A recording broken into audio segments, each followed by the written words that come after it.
Dr. Michael Sala, author of the book, The U.S. Navy's Secret Space Program and the Nordic Extraterrestrial Alliance. Welcome to Truth Be Told. Welcome, everyone, back to Truth Be Told. I'm, of course, Captain Ron, and this is Tony Sweet with me. And we have with us today Michael Sala, whom we met at the Contact in the Desert event this year, which we had a really good conversation with. In fact, Michael, welcome to the show.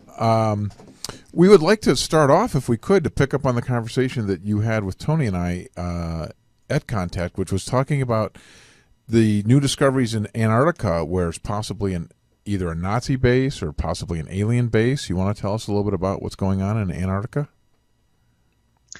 Sure. Well, basically, one of the most mysterious incidents in Antarctica happened around Lake Vostok, the area where the Russians have established the base down in Antarctica, when in 1999 they confirmed this huge lake underneath the Vostok station, about the size of Lake Ontario, and basically what happened was that initially there was a lot of interest in drilling deep down towards the lake and sending probes to kind of find out what was down there, to capture it all on film, and that was going to be a test run for future NASA missions to Europa.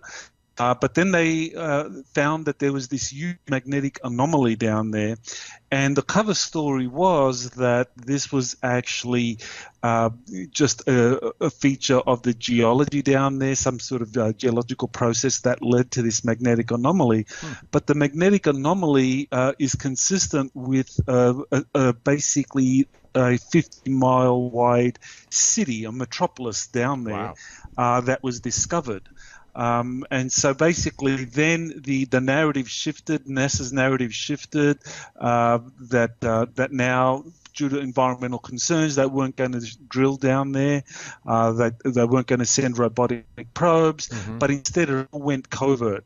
Raytheon basically got the Antarctica contract, and Raytheon began a covert mission to drill down there into the ice core, down deep under the ice. A congressional committee went down there, and that's when rumors began about this Antarctica city having been discovered. Was this an active city or an abandoned city? Do we know? Basically, the city, and this is something that several whistleblowers have talked about, was a city that was flash frozen around the time of the Great Flood. So Antarctica is not millions of years old in terms of like it being covered by ice over a period of millions of years. That Antarctica, going back to the flood event roughly 12,000 years ago, that was ice-free. And that there were cities, or basically metropolises, down in Antarctica. It was essentially an Atlantean colony. Now, whether it was Atlantis itself or a colony established by the Atlanteans, we don't know. But there was an active, flourishing civilization down there. And then there was the flash flooding, and that was caused by a pole shift. And so basically Antarctica shifted from being an area that was in the temperate zones of the southern hemisphere to now being smack bang in the middle of the South Pole. And very quickly everything got flash frozen, and over the period of several thousand years, you've had an ice layer which is now several miles deep.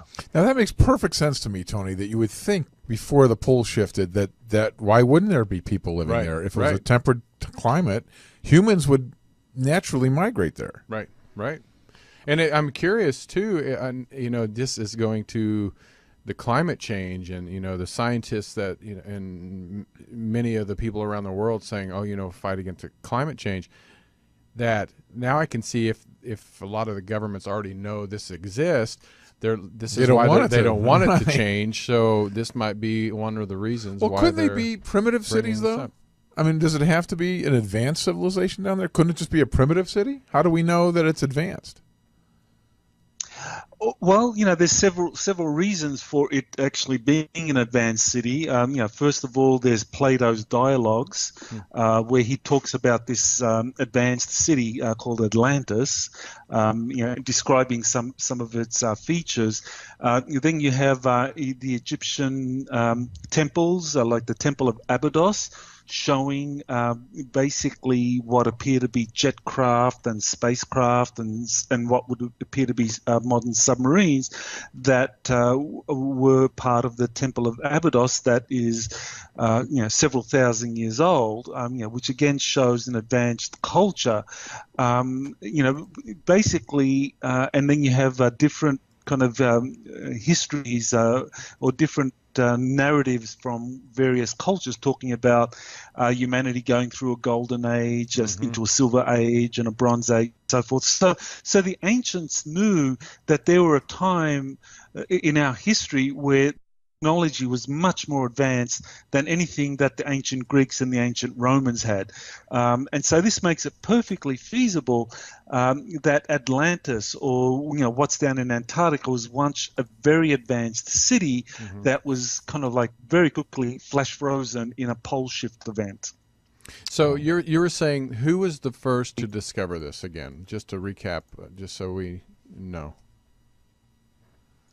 Well, basically, the first people to talk about an ancient city being discovered in in Antarctica, there was this really mysterious press release that was released around April of 2002. Maybe you saw it. It was from this outfit calling itself Atlantis.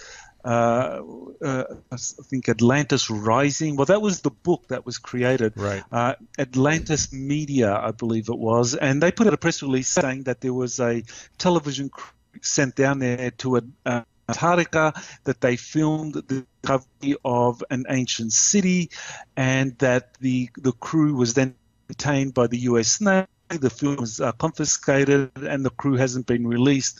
And, the press release was all about, we want our television crew released and all that. Right. Well, turns out that was really just a kind of promotional gimmick for a new book called Atlantis Rising that came out, shortly afterwards. But the thing is, this is how often the truth is hidden in plain sight. You come out with a kind of false news story, a false narrative, so people think that all of that rumors about an ancient city, that's a cover story. Richard Hoagland was probably the first kind of legitimate source to talk about an ancient city being discovered in Atlantis. He put out a long research article in 2002. He and Mike Barra, right, who they put out this story basically that the magnetic anomaly that was discovered around Lake Vostok, that in fact was an ancient city. So he was the first source, and since him there have been a number of others that have talked about it. And most recently, Corey Good, the secret space program whistleblower, says he was taken down to this ancient city in early 2017. In January of this year, he was taken down there by this inner Earth group calling itself the Anshar, who showed him around, and he saw some of the artifacts and some of the bodies of this civilization that had been flash frozen. Wow, that I have not heard. So what do they think it is? Do they think it's a Nazi civilization? Or do they think it's older than that? This is back to 12,000-year-old one you're talking about? That's right. Yeah, the civilization in Lake Vostok, that ancient city, that predates anything that the Nazis established down there. The Nazis, when they established themselves down there in the 1940s, they used these subterranean passageways using their submarine fleet at the time, which was very modern. Even now, some of those Nazi submarines could still be could be used. So they were really advanced at the time, and they were able to go deep under the Antarctic ice through these waterways and basically find these huge cavern systems down there. And they were the first to find artifacts going back thousands of years. But it was only when the U.S. military-industrial complex reached agreement with the Nazis. This happened in the 1950s under President Eisenhower, that the Nazi bases in Antarctica were considerably expanded, because now you had the U.S. military-industrial complex. Like companies like Raytheon and Lockheed, AT&T, all of the major aerospace companies began working with the Nazi bases in Antarctica to build these out and develop a joint corporate Nazi space program down there under the Antarctic ice. And so they began to explore more and more of these ancient ruins. But in 2000, around 2000, that's when they basically discovered Lake Vostok. And by 2001, they were able to find that there was this huge magnetic anomaly down there, which was a city. And that really just opened things up, because then all of a sudden this became a joint international program. The Russians, the French, and the Americans established a joint mission to drill down deep into Lake Vostok. And so it became an international venture. And now it is something that has been for the last 15 years now excavated secretly by joint international missions, and they're on the verge of announcing this. Really?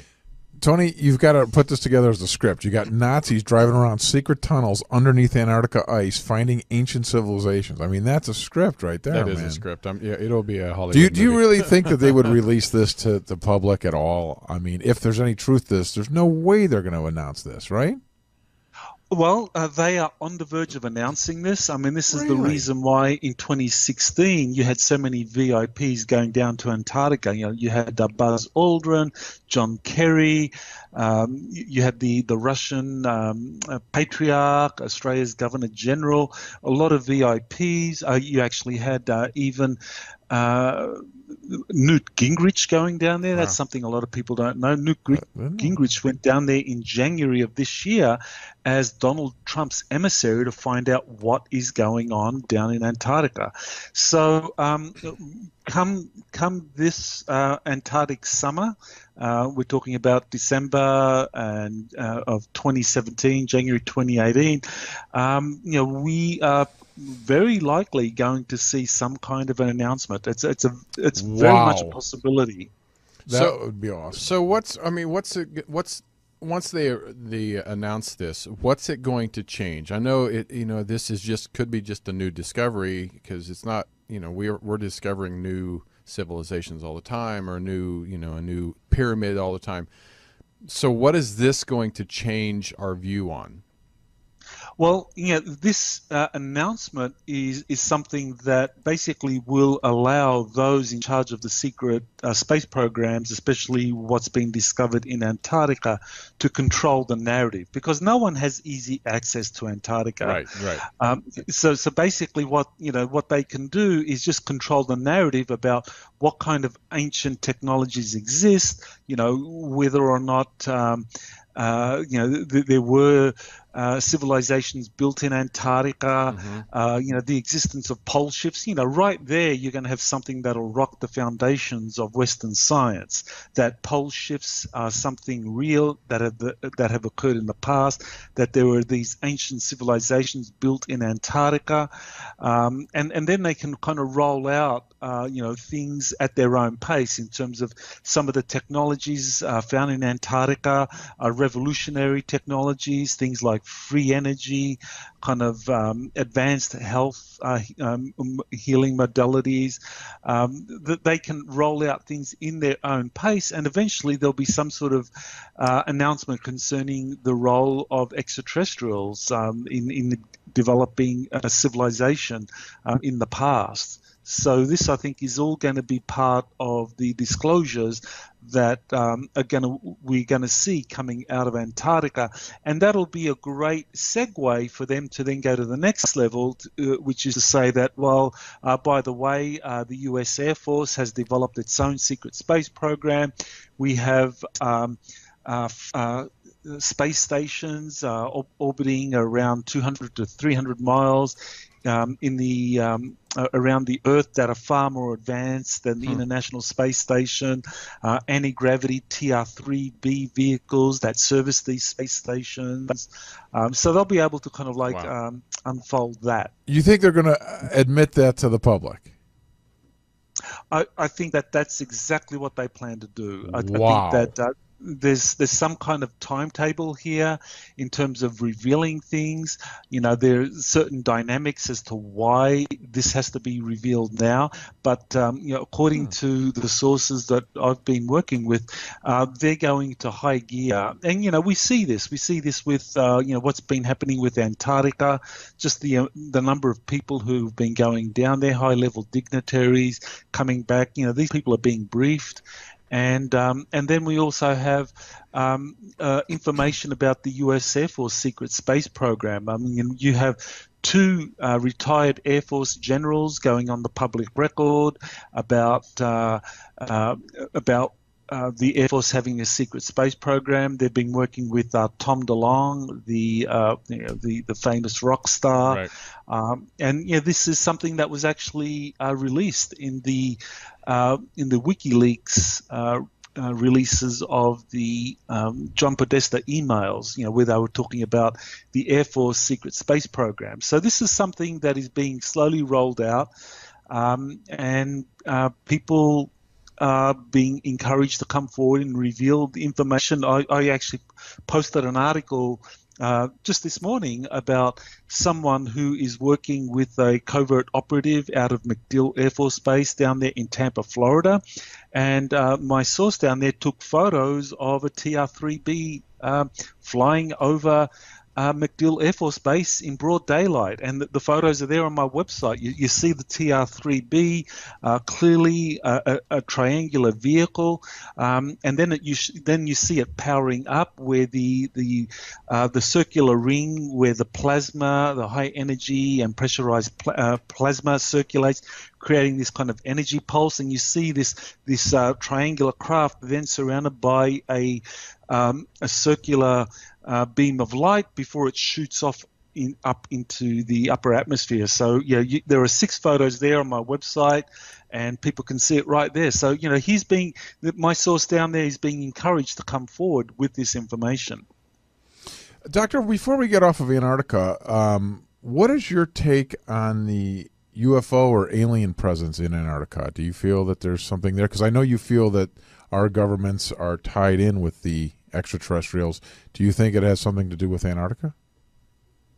Yes, definitely there is an extraterrestrial presence in Antarctica. I mean, we need to always keep in mind that Antarctica is huge. We're talking about a landmass which is 1.5 times the size of the United States. So wow. It's vast. I don't think people think that. I think if you asked the average person on the street, they'd say Texas. Right.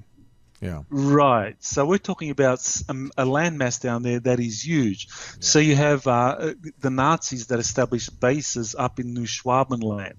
You have extraterrestrials that have been there for thousands of years with enormous bases as well.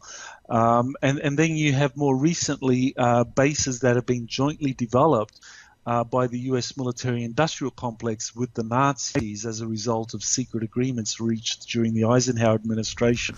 I was just going to go there, Doc. I was going to ask if you could touch on the Eisenhower thing for our audience.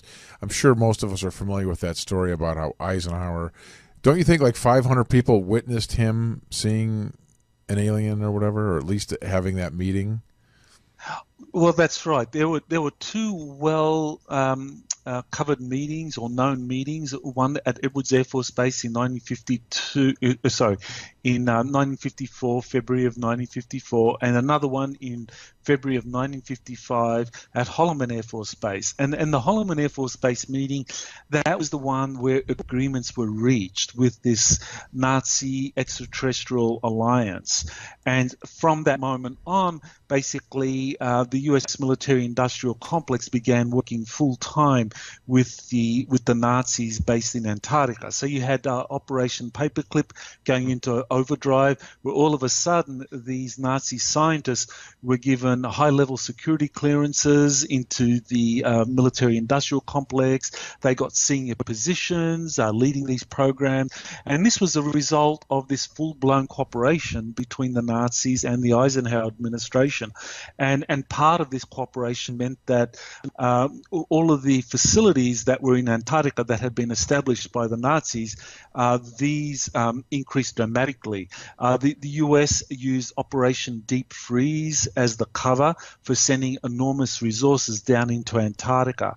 And the International Geophysical Year from 1957-58 was a cover for international cooperation for establishing bases all over Antarctica. And this was the cover for the Eisenhower administration to help expand these bases underneath the ice, because really, where the real action is, it's underneath that 2-mile ice pack covering Antarctica. That what's happening on the surface, these are just cover programs where scientists talk about environmental concerns and degradation, but it's under the ice pack where all of the advanced technologies and the space program exist. Man, if it's true, it seems like it's plausible, because we wouldn't know. How would we know? Nobody could even get down there. Right. And it's so remote. And now, was Eisenhower, was this right after, because this was in 1955, correct? When he met? That's when the final, agreements were reached. The ink was dried. Right. Eisenhower was fully on board now. And, Eisenhower, I think, went into this with his eyes open, in terms of knowing that there was quite a real chance of deception here, that the US would be manipulated by the Nazis in Antarctica, who basically had much more advanced technology. That the 1952 Washington flyover, just think of it, that these were not extraterrestrial UFOs, that these were Nazi UFOs flying over Washington, D.C., and that the U.S. military could do nothing about it. That's how advanced the Nazi space program had become. So Eisenhower had no choice. He had to reach an agreement with the Nazis, and basically he knew that the Nazis had the best hand, and that they were going to probably outsmart the US. And this is why by the end of his administration, he was warning about the dangers of the military-industrial complex. Scary stuff. If the Nazis were that advanced, how did we even win, quote, quote, win the war? Or did we? Or did we? Well, basically what was happening was that the Nazis had established two programs: an advanced kind of space program in Antarctica during the war, and also a weaponization program where they hoped to weaponize flying saucers. So basically you had both things happening during World War II. And what happened in Germany was that basically Hitler's regime ran out of time. Their space program down there, their weaponization program, just ran out of time. They basically were months short of successfully weaponizing their advanced V2 rockets, for being able to send nuclear weapons into New York, and to weaponize flying saucers to start shooting down the massive bomber fleets that were flying over Germany. They had just run out of time. So while Nazi Germany collapsed in Europe, the Germans in Antarctica had more time. And it was only in 1946-47 that the Navy was able to send a flotilla down there, Operation High Jump, to Antarctica, and the Germans down there had an additional 2 years to prepare.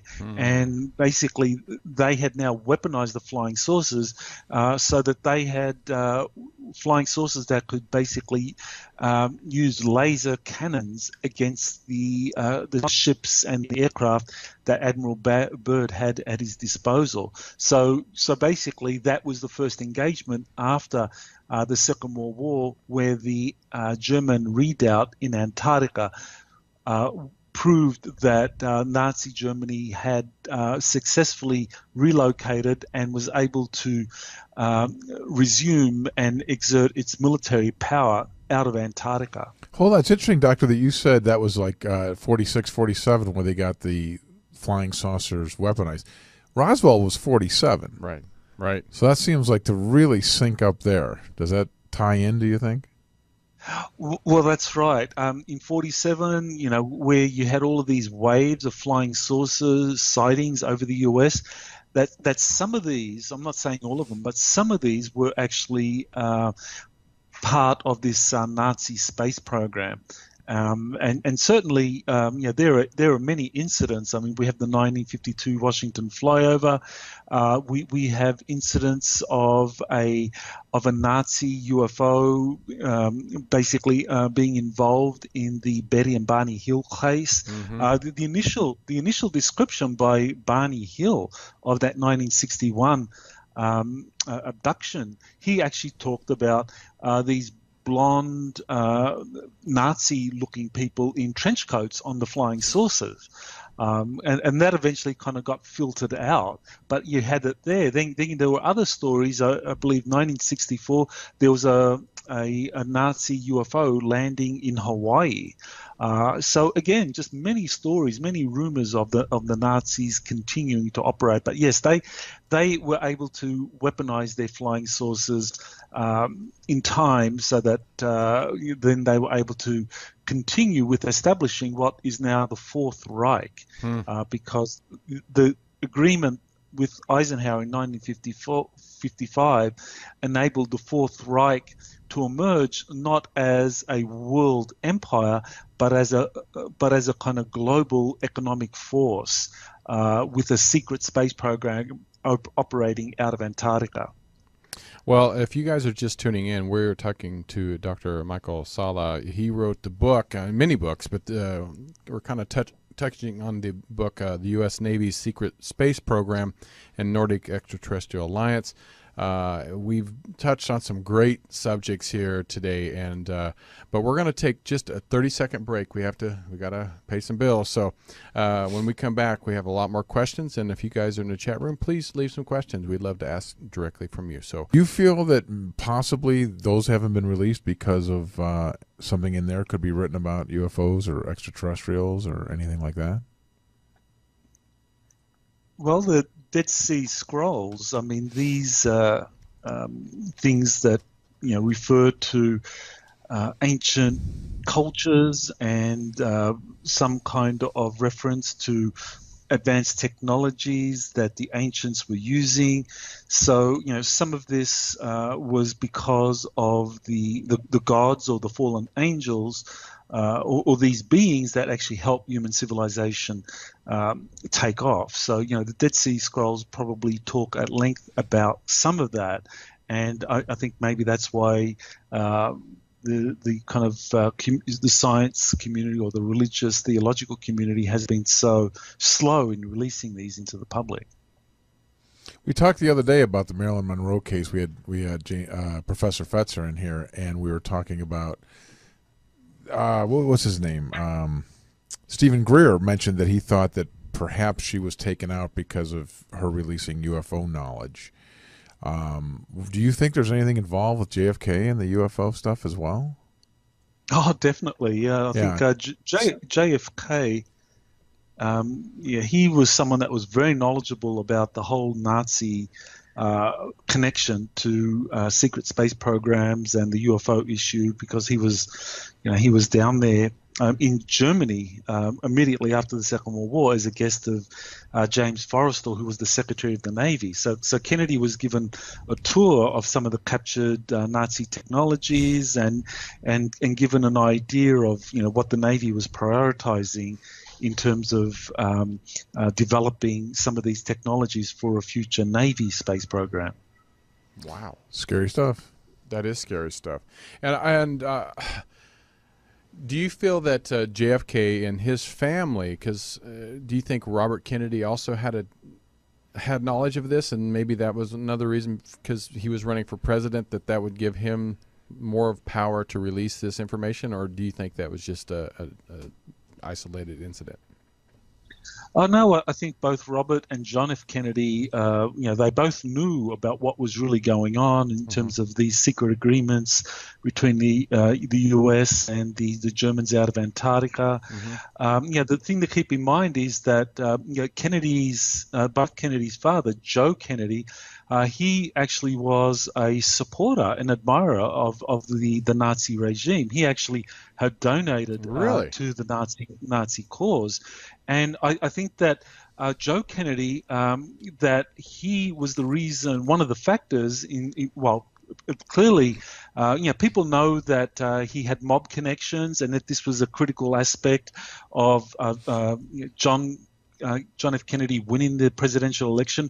What people don't realize is that Joseph Kennedy also had Nazi connections. And this was equally as important, if not more important, than the mafia connection in getting John F. Kennedy elected, because they really thought that basically the Nazis really thought that a Kennedy administration would be easier to manipulate than a Nixon administration, because Nixon was a protege of Eisenhower, and Eisenhower had become much more independent. So they really thought that they could manipulate the Kennedys through Joe Kennedy.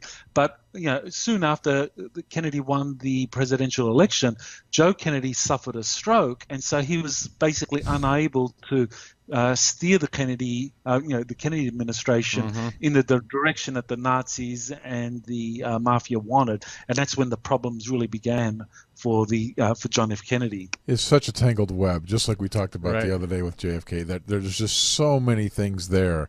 Now you're expanding it to the mob and to the Nazis. I mean, it's all tied in. Yeah. It just makes you think of the Illuminati stuff, that it's all tied to one.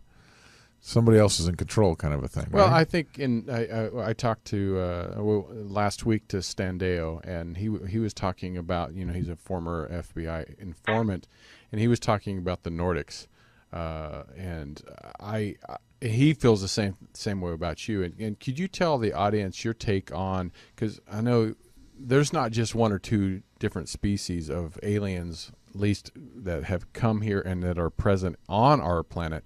How many, because you said there's quite a few, there's how many different species of aliens that are on our planet, do you feel? Yeah, well, that's the big shock a lot of people are going to have when they encounter this information. Back in 2013, I wrote a book called Galactic Diplomacy, and in that book I basically outlined 20 different extraterrestrial civilizations. Wow. 20 that have been interacting with humanity. And so I give a lot of examples for each one of these, what they're doing, who the contactees are, who the experiences are, talking about each of these. But there are 20. A more accurate is probably somewhere in the vicinity of between 40 to 60 that are intervening in human affairs in some way, and they span the spectrum from the good, the bad, and the indifferent. I mean, that's probably an accurate description of them. And the ones that we would see as being good, benevolent, ethical extraterrestrial beings, they're by far in the majority, but nevertheless, the ones that are more negative and more manipulative, even though they're a minority, they're still very powerful because they're unscrupulous, just as a criminal class, just as in any society that is going through a transition. Look at Russia, post-Soviet Russia, how it went through its transition where the kind of the mob took off down there and had enormous power. Same on our planet. We're going through an enormous transition, and the criminal class, the criminal extraterrestrial class, has enormous influence behind the scenes. It seems to me that this becomes much less plausible, the abductions phenomenon, as you say there's 40 to 60 different races here, because they're still clandestine. I mean, we don't know about them. Now to say that there's 60 different races doing this, and to say that nobody knows about it, that becomes even harder. It's hard enough to believe one. Now you're going to have 60. You think somebody would make themselves known. If Eisenhower cut this deal with the aliens, as you were alleging earlier, is that with one group, or did we have a table of 40 different aliens sit down with Eisenhower, a grand meeting? Like the United Nations right. of... What is the story on that, well, you think? I think Eisenhower met several delegations, and each delegation of extraterrestrials had something on the table in terms of what they thought Eisenhower would accept. One group was a more kind of benevolent group, and they offered him assistance in terms of dealing with global problems. But one of the key conditions was that the hydrogen bomb development had to stop. So Eisenhower's national security team said no to that. The other group of extraterrestrials were okay. They were comfortable with Eisenhower's administration developing hydrogen bombs, thermonuclear weapons. Deals were reached. They began working with the Germans out of Antarctica. And there are quite a number of whistleblowers that have talked about these negotiations and these agreements. The most recent document that's been released, this is one that is it's still controversial, but I think it's genuine. This was released early this year. It's a Defense Intelligence Agency document dating from 1989, just from the end of the Reagan presidency and the beginning of the first Bush presidency. And this Defense Intelligence Agency document described 4 different groups or physiological characteristics of extraterrestrials. They described the kind of human-looking Nordic group. They described a non-human group, kind of like the Greys. They described another non-human group, kind of like insect-like, and then they describe another group, kind of like almost like an interdimensional type that have no distinct physiological characteristics.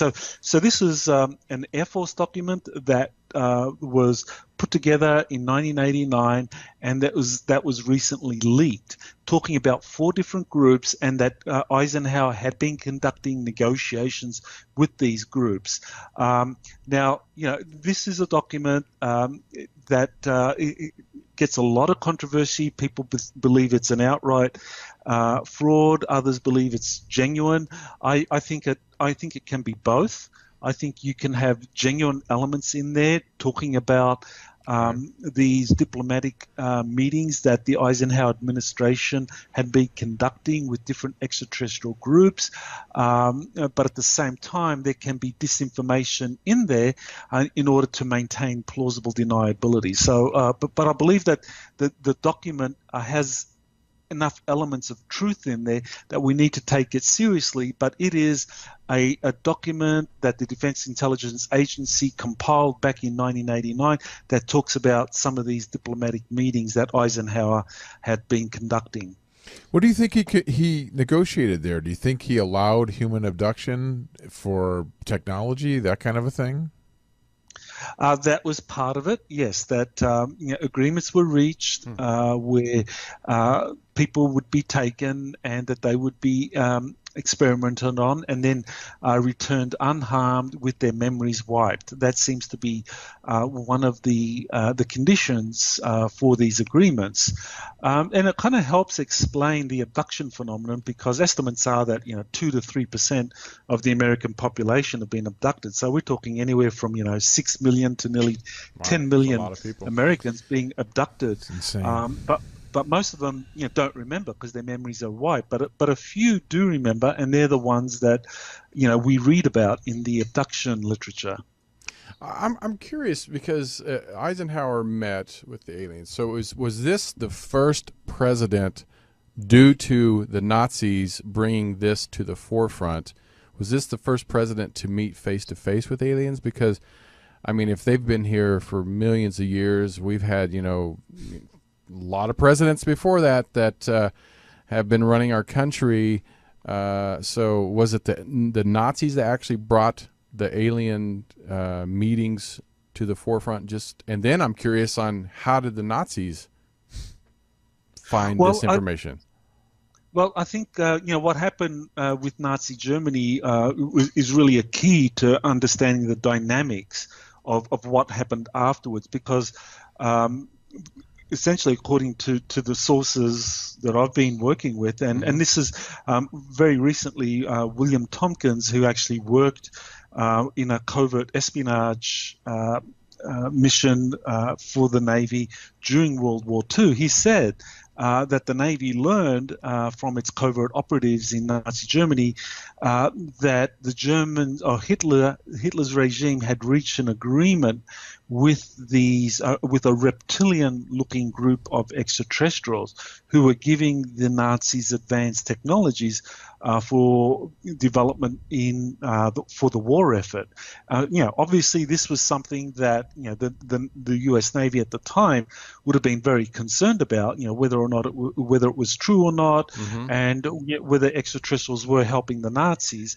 And what William Tompkins said is that then the Navy began being assisted by another group of extraterrestrials, a competing group, who began kind of helping the Navy in a kind of much more covert way in developing advanced technologies that were intended on neutralizing what the Germans were getting from the reptilian extraterrestrials. So essentially, the Second World War, as it unfolded, it became a proxy war where both the Axis powers and the Allied powers were secretly the proxies for competing extraterrestrial groups. This is one of the kind of unknown aspects of our history on the planet.